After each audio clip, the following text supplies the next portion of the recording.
Day 115, Royal Kingdom, 1 Samuel 24, Psalm 56. Let's begin. 1 Samuel 24. Then David ascended from there, and he lived in very secure places in Engedi. And when Saul had returned after pursuing the Philistines, they reported to him, saying, Behold, David is in the desert of Engedi. Therefore Saul, taking 3,000 elect men from all of Israel, traveled in order to search for David and his men, even upon the most broken rocks, which are passable only to mountain goats. And he arrived at the sheepfolds, which presented themselves along the way. And a cave was in that place, which Saul entered, so that he might ease his bowels. But David and his men were hiding in the interior part of the cave. And the servants of David said to him, Behold the day, about which the Lord said to you, I will deliver your enemy to you, so that you may do to him as it will be pleasing in your eyes. Then David rose up, and he quietly cut off the edge of Saul's cloak. After this, his own heart struck David, because he had cut off the edge of Saul's cloak.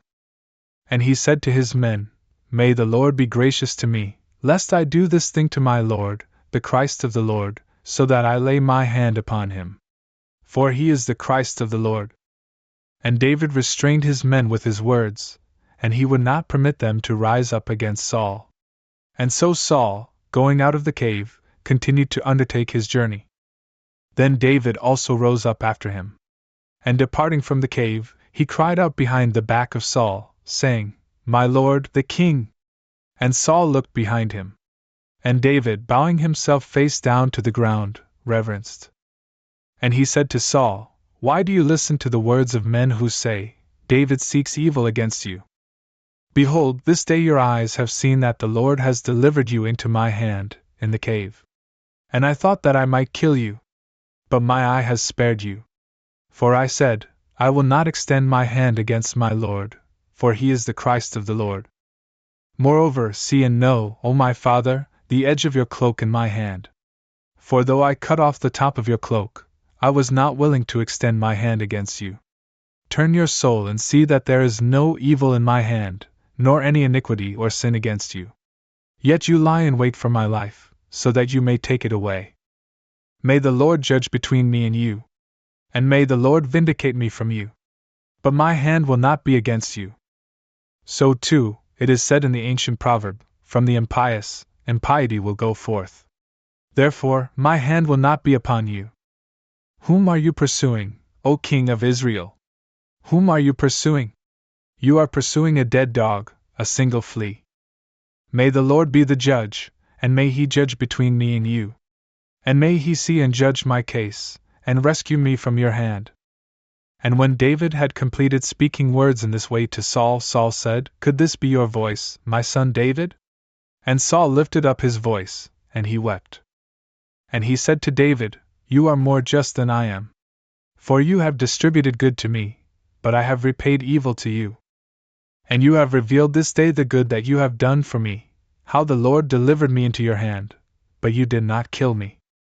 For who, when he will have found his enemy, will release him along a good path?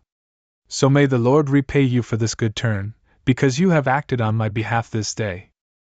And now I know certainly that you shall be king, and you shall have the kingdom of Israel in your hand. Swear to me in the Lord that you will not take away my offspring after me, nor take away my name from the house of my father. And David swore to Saul. Therefore Saul went away to his own house. And David and his men ascended to places that were more secure. Psalm 56. Unto the end.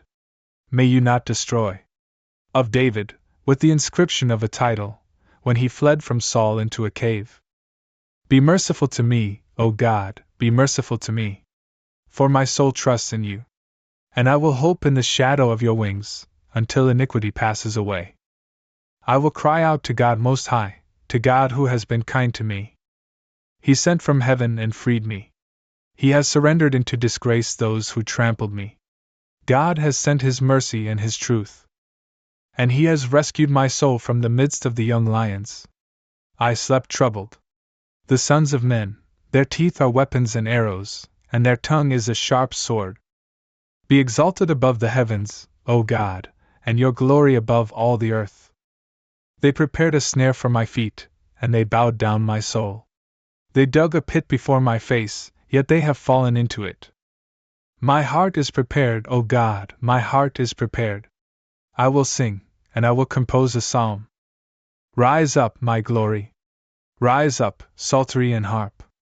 I will arise in early morning. I will confess to you, O Lord, among the peoples.